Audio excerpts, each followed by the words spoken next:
Hi, I'm Mary Madill, my grandson Paxson, and I'd like to welcome you to our Kenwood garden.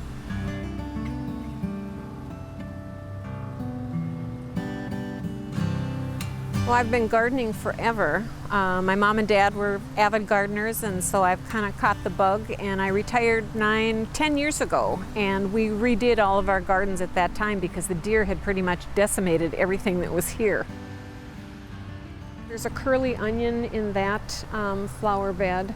They don't eat that. I also have oregano and lemon thyme, lavender. I've planted some other things that they don't like. This is all UMD's property behind us and off to the west of us. So this kind of demarks the edge of the yard. So about a quarter of a block through the woods, I hook into the Bagley Nature Trails. Ferns have just come in the last few years, and the deer don't like them. They don't walk through them and they don't eat them. Lamium is what that silvery looking leafed plant is, and the deer don't like that. I used to have some plants down in there, and then once the ferns started spreading, I just let it go natural with the ferns. Irish moss maybe, a lighter green and a darker green, and then just different kinds of sedum, and they do really well. They're kind of drought tolerant too, so if you're not really good about watering, they'll last. If a plant's not doing well, I'll dig it up, I'll put something else in its place, and I'll put it in the hospital garden. And I supplement the soil in that garden so it's a little bit richer than the rest of it. And I'll give it a year. If it comes back and looks good, then it will get replanted out in the garden. If it doesn't, it goes to the compost pile.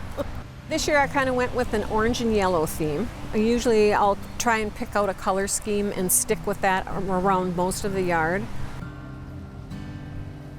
I like the moneywort because I like that limey green color. And I like the coral bells because they come in so many different colors. Lime green, maroon, kind of a peachy color, all different colors. So I kind of go for different colors and textures.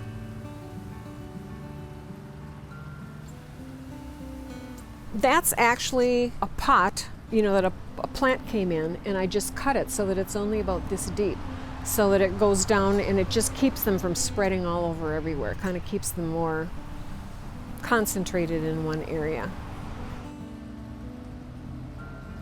Coreopsis, lots of little yellow flowers, yeah, and that comes back really well. And it's very airy looking, kind of ferny looking. And the bleeding heart, those are dwarf goat's beard. But most of these plants, and that's what's nice about them, you don't have to do a lot of pruning.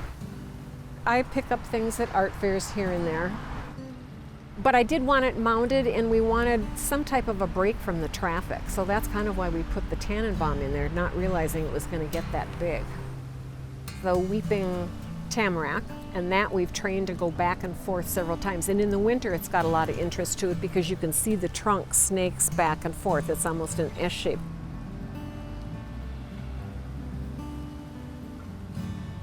Find out more on this series and your other favorite WDSE WRPT shows at video.wdse.org or on the free PBS video app. Funding for Great Gardening is brought to you by the Arts and Cultural Heritage Fund and the citizens of Minnesota.